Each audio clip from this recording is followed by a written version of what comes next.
मथेन वन्दामि। नमो अरिहन्ताणं नमो सिद्धाणं नमो आयर्याणं नमो उवचायानं नमो लोये सवसावनं एसो पञ्चनमोक्कारो सर्वपावपनाशनो मङ्गलानं च सर्वेसिं परमं हवै मङ्गलं मङ्गलानं च सर्वेसिं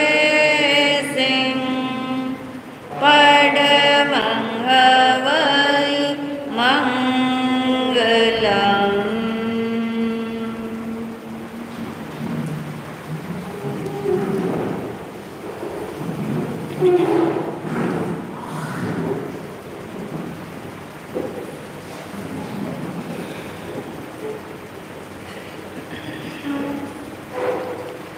हाथ जोड़े, आंखें बंद।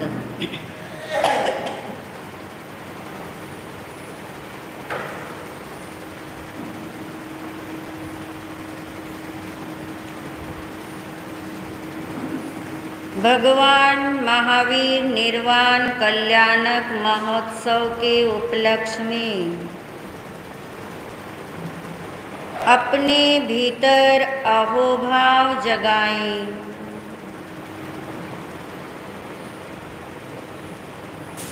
महसूस करें,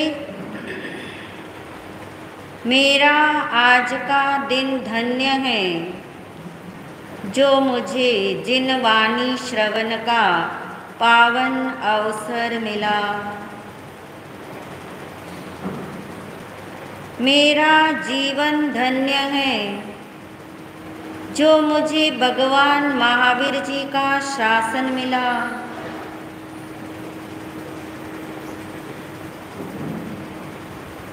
ऐसे जिनवाणी के प्रति अहोभाव रखते हुए भगवान महावीर स्वामी जी की अंतिम वाणी श्री उत्तराध्यान सूत्र, जिनकी ये वाणी है, उन्हीं के श्री चरणों में शरण ग्रहण करेंगे। वर्धमानं शरणं प्रव्रजामि। वर्धमानं शरणं प्रव्रजामि। वन्दामि वर्धमानं वन्दामि वर्धमानं नमस्सामि वर्धमानं नमस्सामि वर्धमानं सत्कारेमि वर्धमानं सत्कारेमि वर्धमानं सम्मानेमि वर्धमानं सम्मानेमि वर्धमानं कल्याणं वर्धमानं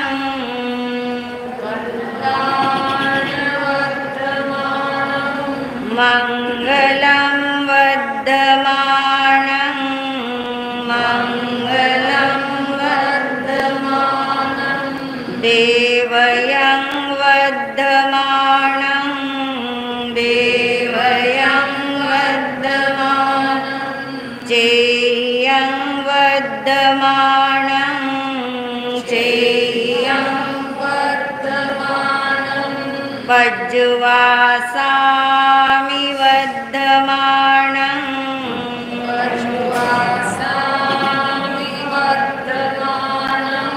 मत्थयेन वन्दामि वर्धमानं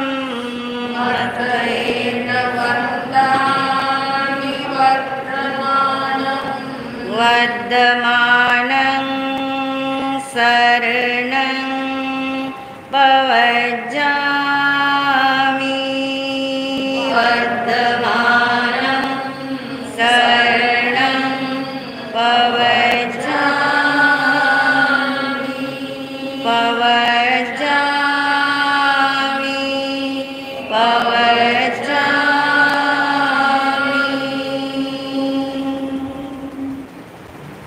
हे बंदे, हमें आज्ञा प्रदान कीजिए। आपका आलंबन लेकर आपकी शरण ग्रहण करते हुए आपके ही मार्गदर्शन से हम ये जिनवाणी को श्रवण करके अपने भीतर में समा सके। इच्छाकारेण संदेशः भगवन् इच्छाकारेण संदेशः भगवन् इच्छाकारेण संदेशः भगवन्। श्री उत्तराध्यान सूत्र के मूल पाठ वांचन की इस निर्वाण कल्याणक महोत्सव के उपलक्ष्य में 36 दिन तक हम निरंतर इस भावधारा को अपने भीतर में समा सके, ऐसी भावना भीतर में भाते हुए अपने बंद आँखों के सामने एक भाव चित्र तैयार करिए। विजुलाइज करिए पावापुर नगर, भगवान महावीर जी का अंतिम समोसरण की उस छटा और रचना के प्रति कनेक्ट हो जाइए। वह समोसरण का भाव चित्र 36 दिन तक हमारे बंद आँखों के सामने, खुली आँखों के सामने बना रहे, इतनी गहराई से अंकित कर लीजिए। 3 परकोटों का वो समोसरण बीचों बीच विराजमान है।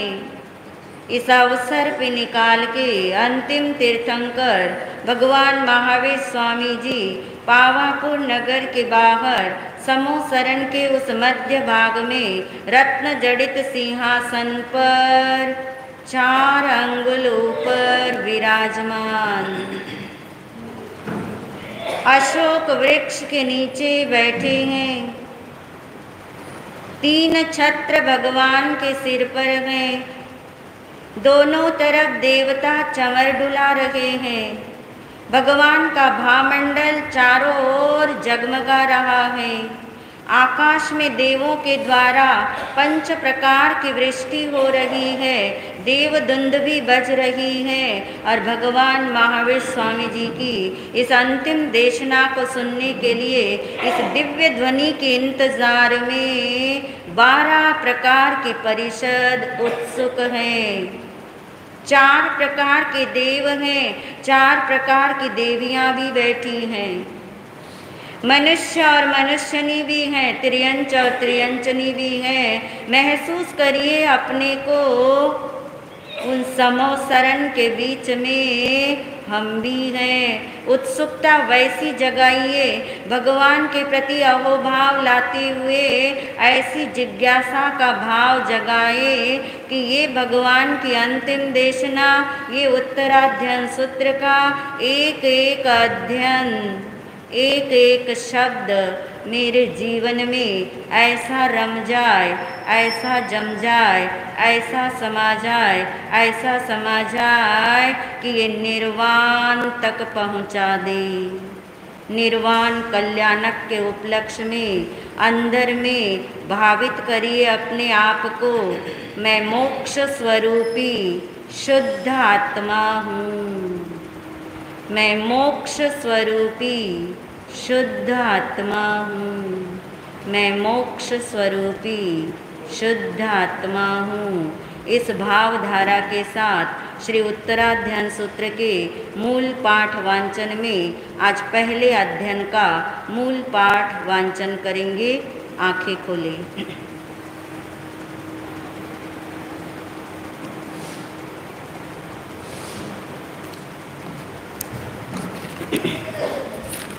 प्रथम अध्ययन विनय श्रुत के नाम है। जिनके उच्चारण शुद्ध हैं वे साथ साथ पढ़ सकते हैं, और जिनके उच्चारण शुद्ध नहीं हैं तो वे ऐसे ही उसे देख सकते हैं। जिनके पास बुक्स नहीं भी हैं तो वो अहोभाव से सुन सकते हैं।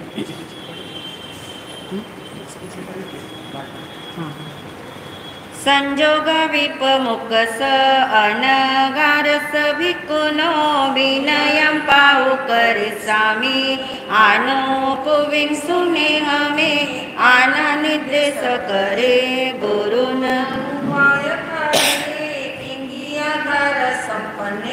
सेविनी एति उच्चई आननिर्देश करे गुरुन मनोवमाय कार्ये पढ़िनिये असंबुद्धे अविनियति उच्चई जहा सुनी पुई कन्नी निकसिजई सवसो एवं दुस्सील पढ़िनिये मोहरि निकसिजई कनकुंडगं चैतानं विट्ठं भुञ्जई सुयरे एवं शीलं चैतानं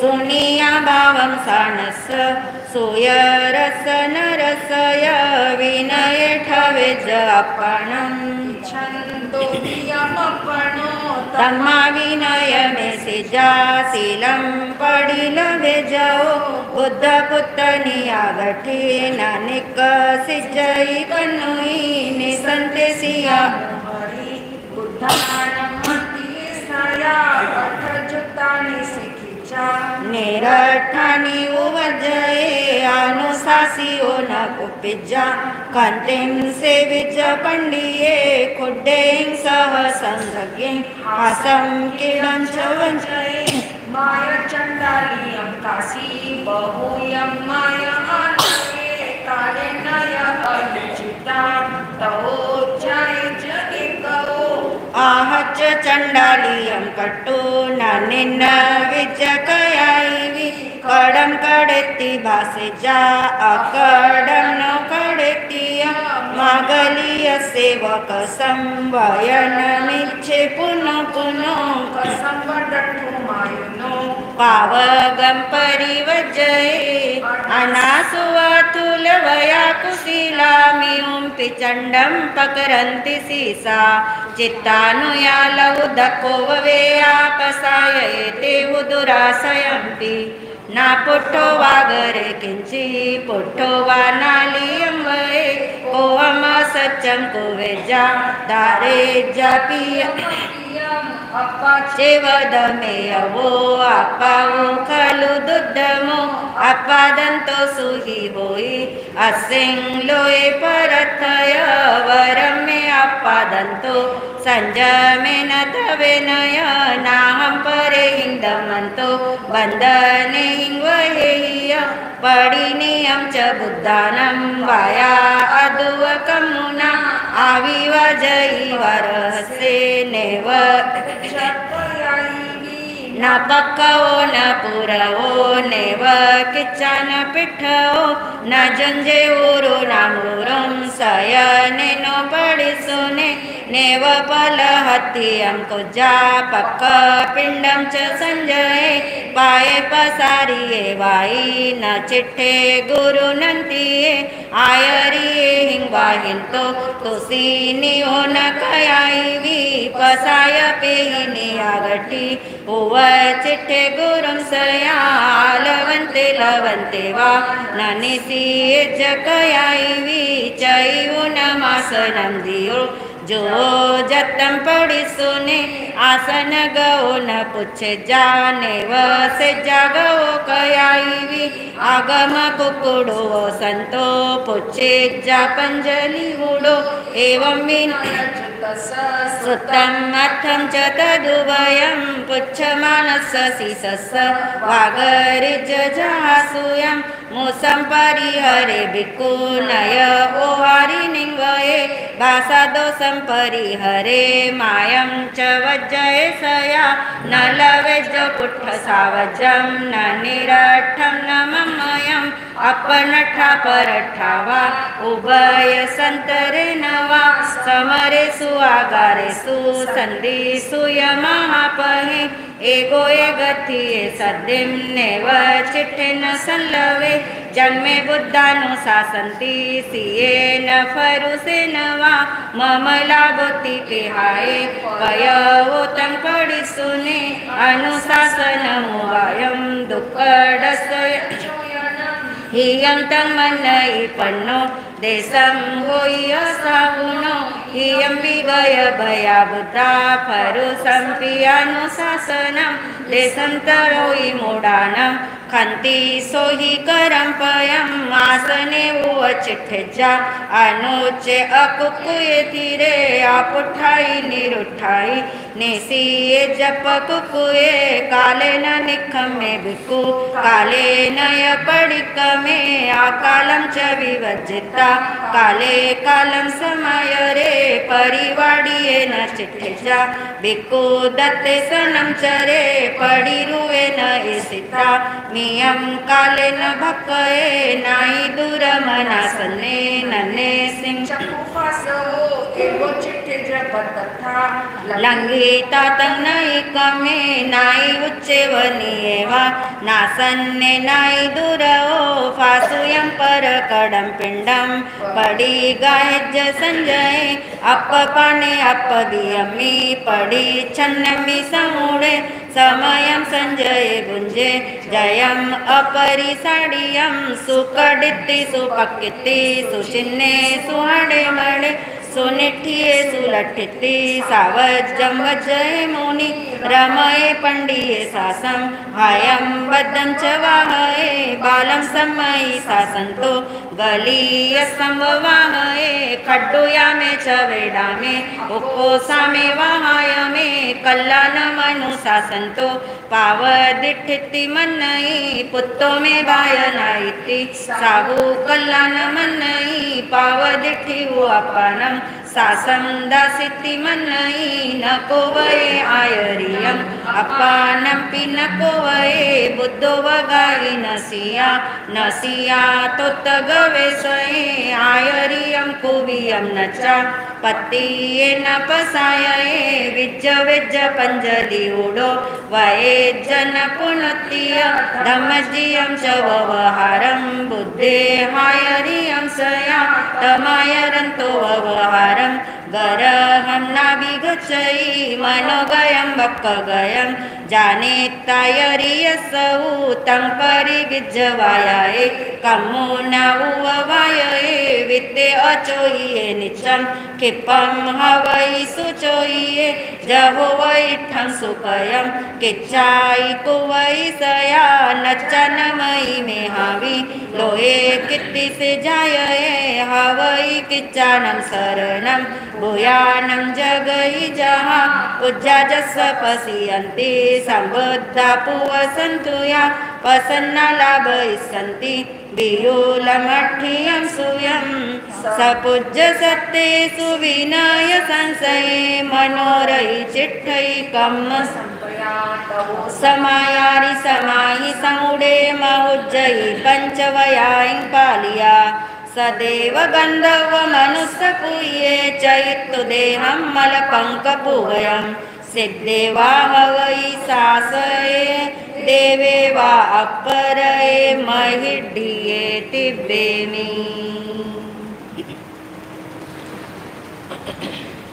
सभी लोग किताब बंद कर देंगे।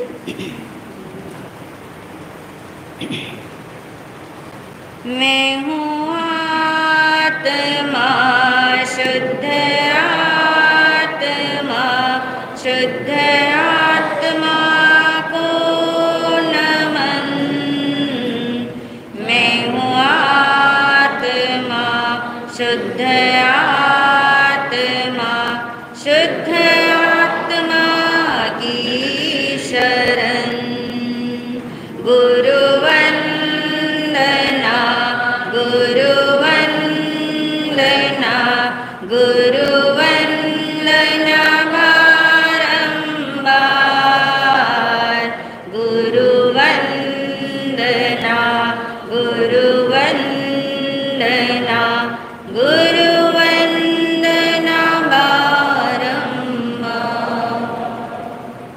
परम श्रद्धा परम उपकारी महाराज श्री के चरणों में अनंत वंदन नमन। सभी शुद्ध आत्माओं को अनंत वंदन नमन।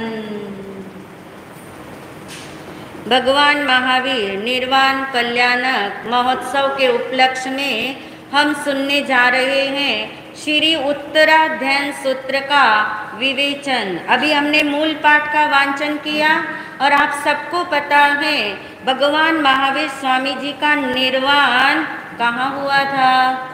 पावापुरी। पावापुरी नगर के बाहर का वो समोसरण स्मृति में लाइए, अपने को धन्य भागी मानिए, विचार करके देखिए, एक बार विचार करके देखिए, यदि हमें ये भगवान महावीर का शासन नहीं मिला होता तो हम क्या कर रहे होते, और ये मिल गया तो हम क्या कर रहे हैं। यानी कितनी कितनी चीजों से बच करके उस आत्मा की राह की तरफ बढ़े हैं। ऐसा धन्य भाव, ऐसा अहोभाव भगवान की वाणी के प्रति आए तो भगवान की वाणी समझ आए। सुनने से समझ नहीं आता, पढ़ने से समझ नहीं आता, समझाने वाले के द्वारा समझाने से भी समझ नहीं आता। किससे समझ आता है? अपनी रुचि से समझ आता है, समझ की जिज्ञासा से समझ आता है, इस अहोभाव से समझ आता है। तो शास्त्र का नाम है उत्तराध्ययन सूत्र। बहुत से लोग इसे गलत प्रोनाउंस करते, इसलिए थोड़ा सा जोर दे रहे। कोई उत्तराध्यान बोलता है, बोल के देखिए, आप बोलना आ रहा है ना बराबर? हाँ, उत्तर प्लस अध्ययन, दो शब्द है इसमें। अध्ययन का मतलब एक के बाद एक आने वाला चैप्टर यानी अध्ययन। उत्तर किसे कहते हैं? उत्तर यहाँ पे दिशा का नाम नहीं है, उत्तर एक दिशा भी होती है। उत्तर यानी प्रधान। प्रधान यानी एक अध्ययन जब आप सुनोगे तो आपको लगेगा कितना अच्छा है, जब दूसरा अध्ययन सुनोगे तो लगेगा उससे भी अच्छा है। यानी आने वाला एक के बाद एक का अध्ययन उत्तरोत्तर आगे से आगे। अच्छे का मतलब हितकारी है, श्रेयकारी है, कल्याणकारी है। और 32 आगमों में इसे मूल सूत्र के रूप में रखा है। यदि मूल को ही हमने नहीं पकड़ा तो और क्या पकड़ पाएंगे। तो उत्तराध्ययन सूत्र का मीनिंग समझ में आ गया। भगवान ने ये वाणी कहाँ घोषित करी, कहाँ अपनी देशना दी? पावापुरी में दी। और उनकी निर्वाण से पहले भगवान का बेले का तप है और उसके अंदर ये अंतिम तीर्थंकर है भगवान महावीर। किसी भी तीर्थंकर ने अंतिम देशना इतनी अधिक नहीं दी, कईयों ने तो अंतिम देशना दी भी नहीं है। और ये देशना आपको पता है कितने घंटे चली थी? मालूम है ना कितने घंटे चली थी? नहीं मालूम? 48 घंटे चली, 16 पहर तक चली। और निरंतर भगवान इस देशना को बोलते गए, निकलती गई और वे सब श्रोतागण उसे सुनते गए। वही वाणी आज बूंद के रूप में एज इट इज तो नहीं आ सकती। द्रव्य, क्षेत्र, काल, भाव से बहुत सारी चीजें चाहे उसमें जुड़ गई, कुछ चीजें निकल गई, फिर भी मूल तो क्या है? सुरक्षित हैं। तो अब हम तैयार हैं भावार्थ सुनने के लिए, क्योंकि ये उत्तराध्ययन सूत्र ऐसा है, सिर्फ ये शास्त्र नहीं है, ये आगम नहीं है, ये जीवन जीने की कला भी है, आर्ट ऑफ लिविंग भी है। और आत्मार्थियों के लिए ये शास्त्र आत्मा का अनुभव कराने की विधियां देता है। एक भी अध्ययन इसमें ऐसा नहीं है जिसमें अध्यात्म न छिपा हो, आत्मा की बात भगवान ने न बताई हो। ये बात और है कि हमारे पास वो दृष्टि न हो जब तक, तब तक हम इसमें अध्यात्म के मोती नहीं चुन पाते। तो अब तैयार हैं। पहले अध्ययन का नाम क्या है? विनय श्रुत। बोलिए जोर से। शरीर का नाम याद नहीं रखोगे तो चलेगा, मगर ये 36 अध्ययन के 36 नाम 36 दिनों में कोई एक भी ऐसा न बोले कि मेरी मेमोरी वीक है। आपको अपने 36 रिश्तेदारों के नाम याद है कि नहीं? कईयों को तो 36 मोबाइल नंबर भी याद होंगे यानी वो सब आपको याद रह सकते हैं। तो एक एक नाम, एक एक अध्ययन का एक एक नाम तो याद रखेंगे, नाम के साथ सार आपको समझ आएगा। विनय श्रुत, अकेला विनय शब्द नहीं दिया, विनय श्रुत। विनय यानी झुकना, विशेष रूप से नमन करना। विनय आत्मा का गुण होता है। और श्रुत कहते हैं किसे?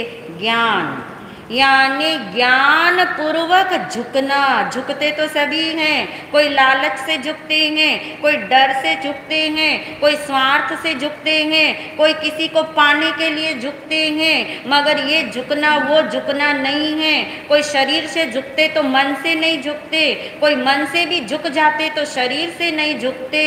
ये झुकना वो झुकना नहीं है। ये विनय का संबंध शरीर से नहीं, मन से नहीं, वचन से नहीं, व्यवहार से नहीं, किसके साथ है? क्यों है? आत्मा के साथ। विनय आत्मा का गुण है, विनय आत्मा का गुण है, आत्मा में रहता है। और वो विनय गुण जब तक प्रकट नहीं होता तब तक ज्ञान भी प्रकट नहीं होता। इसलिए भगवान ने सबसे पहला अध्ययन ही विनय श्रुत बताया। और इसकी महिमा के लिए 4 बातें बताई गई। नंबर 1, विनय जो है वो जीवन का सार है। अगर हमें कोई पूछे ये मनुष्य जीवन इतना दुर्लभ तुम्हें मिला, इतना सब कुछ तुमने किया, मगर सार पाया कि नहीं पाया? क्या निचोड़ निकाला अपने मनुष्य जीवन का? और भगवान ने बताया मनुष्य जीवन का सार निर्वाण है। निर्वाण यानी मोक्ष। मोक्ष कैसे मिलता है? तो बताया गया बिना चारित्र के कभी भी क्या नहीं मिलेगा? मोक्ष नहीं मिलेगा। चारित्र भी आत्मा का गुण है। बिना चारित्र के क्या नहीं मिलेगा? मोक्ष नहीं मिलेगा। फिर पूछा चारित्र जीवन में कैसे आएगा? तो कहा बिना श्रद्धा के चारित्र जीवन में नहीं आएगा। श्रद्धा जीवन में कैसे आएगी? तो बोला बिना ज्ञान के नहीं आएगी। फिर पूछा ज्ञान जीवन में कैसे आएगा? कैसे आएगा? विनय से। तो निर्वाण का मूल क्या हो गया? विनय। हम उधर से चले, अगर हम इधर से चले कि जीवन में विनय नहीं है तो ज्ञान नहीं प्रकट होगा, ज्ञान नहीं होगा तो श्रद्धा नहीं होगी, श्रद्धा नहीं होगी तो चारित्र नहीं आएगा, चारित्र नहीं आएगा तो मोक्ष नहीं मिलेगा, मोक्ष नहीं मिलेगा तो मनुष्य जीवन का सार नहीं मिलेगा। तो जीवन का सार, मनुष्य जीवन का सार किस में रहा हुआ है? विनय में। इसलिए ये विनय की बात करी, आत्मा के गुण की बात करी। इससे हमें ये समझ आ जाए कि झुकना जो है वो हमारी दीनता नहीं है, वो हमारी दुर्बलता नहीं है, वो हमारी दासता नहीं है, वो हमारी गुलामी नहीं है कि बड़ों के आगे हमें झुकना ही पड़ेगा, भगवान के आगे झुकना ही पड़ेगा, गुरु के आगे झुकना पड़ेगा। वो वाला विनय ये नहीं। विनय क्या है? जिसके आगे आज तक नहीं झुके। निज शुद्ध आत्मा, यानी भगवान ने हर जगह बात वही बताई है। आज तक जिसको नमन नहीं किया, और पता है ये जो हम बोलते हैं ना, मैं हूँ आत्मा शुद्ध, वो क्या है? नमन ही तो है। आज तक जिसे नमन नहीं किया, किसे नमन नहीं किया? निज शुद्ध आत्मा को नमन नहीं किया। उस विनय से हम प्रवचन का प्रारंभ करते हैं, उस विनय से हम प्रवचन का समापन करते हैं। और ये विनय श्रुत जीवन का सार बताया, नंबर 1। नंबर 2, विनय को धर्म का मूल बताया। ये तो आपने सुन रखा है ना, विनय मूलो धम्मो। धर्म का मूल किसमें छिपा है? विनय में। मूल ही नहीं होगा तो वृक्ष कहाँ से आएगा?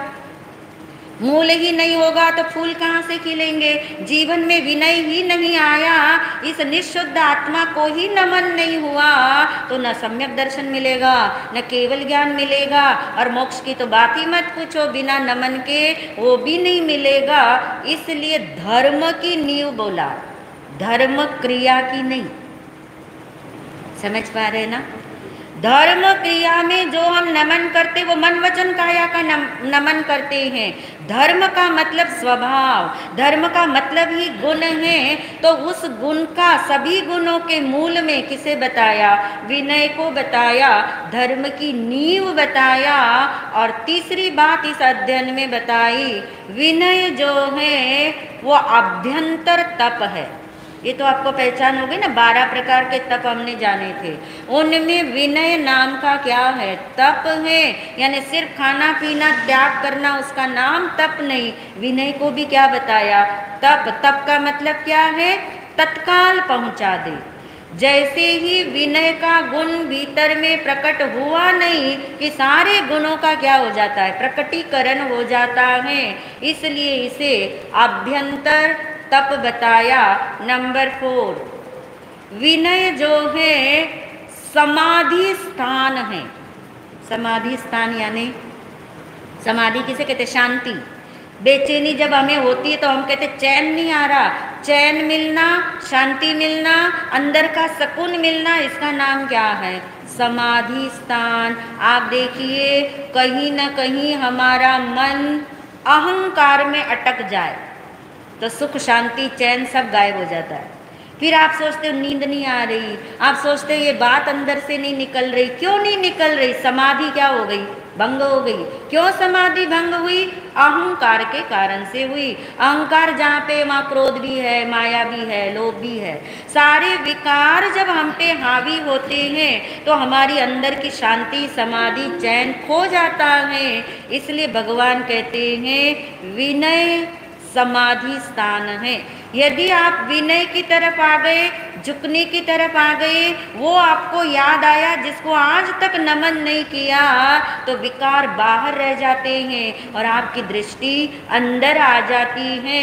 यानी कुल मिला के विनय धर्म की महिमा आ गई हमें। विनय जीवन का सार है। नंबर 1 विनय धर्म का मूल है। नंबर 3 आ गया, विनय क्या है? अभ्यंतर। प्रैक्टिकल प्रयोग करके देखना, ये पूरा शास्त्र प्रैक्टिकल है। जब आपके अंदर बहुत बेचैनी हो, व्याकुलता हो, घबराहट होती हो, किसी को डिप्रेशन आ रहे हो और आप खोज करोगे तो पाओगे कहीं ना कहीं विनय धर्म का क्या हो रहा है? ह्रास हो रहा है, कमी आ रही है, और अहंकार का ग्राफ क्या हो रहा है? ऊंचा हो रहा है। इसके बाद इस अध्ययन में भगवान ने विनित और अविनित की पहचान बता दी। कैसे पहचान करे कि विनय धर्म या विनय का गुण मेरा प्रकट हो रहा है या नहीं हो रहा, या मुझे विनय गुण प्रकट करना है तो मुझे क्या करना? दोनों बातें एक साथ है, फल भी एक साथ है और कारण दोनों एक साथ बता दिए गए। यदि विनय गुण को प्रकट करना है तो सबसे पहला लक्षण, विनित का सबसे पहला लक्षण बताया, बहुयम माय आलवे। शास्त्र के शब्द है, बहुत नहीं बोलना चाहिए। आलवे यानी आलाप। जो व्यक्ति बहुत बोलेगा, आपको पता है ना वो क्या बोल रहा, वही नहीं उसे पता लगता है। जो बहुत ज्यादा बोलेगा उसे बार बार माफी मांगनी पड़ती है। क्यों?